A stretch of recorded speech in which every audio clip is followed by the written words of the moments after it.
Aurora, one of the stronger markets that we saw during the pandemic, definitely is not immune to what's going on in the market. We've seen a rise in the amount of listings. We've seen a bit of a lead balloon when it comes to the number of sales out there. So I'm going to review the stats with you year over year. So we're starting at the top, number of sales across all home types in Aurora was 68 a year ago, September 22. That was 68 in August of this year. And we've had a retreat in that during the month of September down to 49.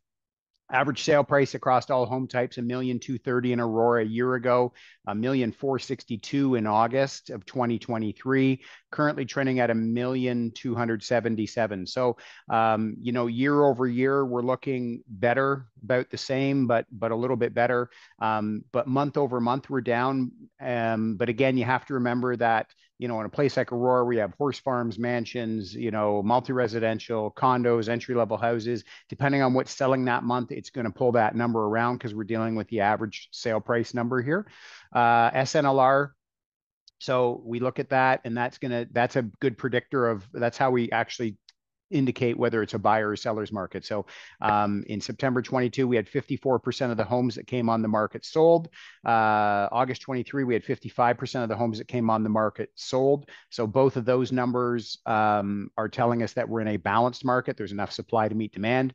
Currently trending at 32% in the month of September 2023. So that tells us 32% of the homes that came on the market sold, which would indicate that we are in a buyer market in Aurora right now. There is more supply than there is demand.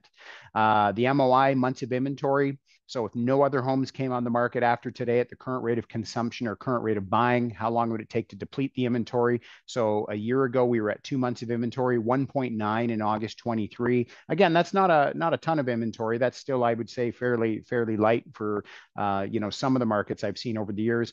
Currently trending at 3.4. That's about on par with what I've been seeing in other adjacent towns as well. Three months of inventory is kind of where we're sitting, 3 to 4.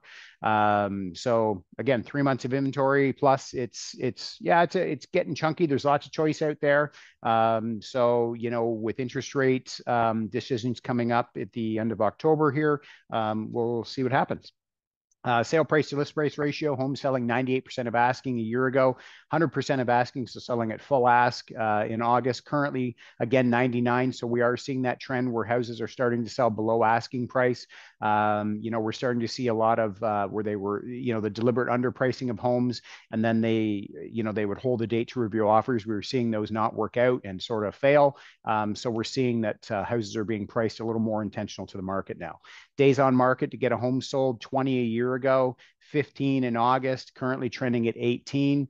So I'd say, we're kind of like in that high teens to, high 20s is where, the average is for York region right now. I'm seeing across most home types. Some are, again, we're dealing with the average numbers. So, depending on what specific home type you're dealing with, could be more, could be less. So if you had any questions about how your home would relate to the data here in Aurora, please feel free to reach out. And if I can get you a copy of my 5-step seller method, the perfectly plumb method, pun intended, let me know. I'll be happy to shoot that over to you.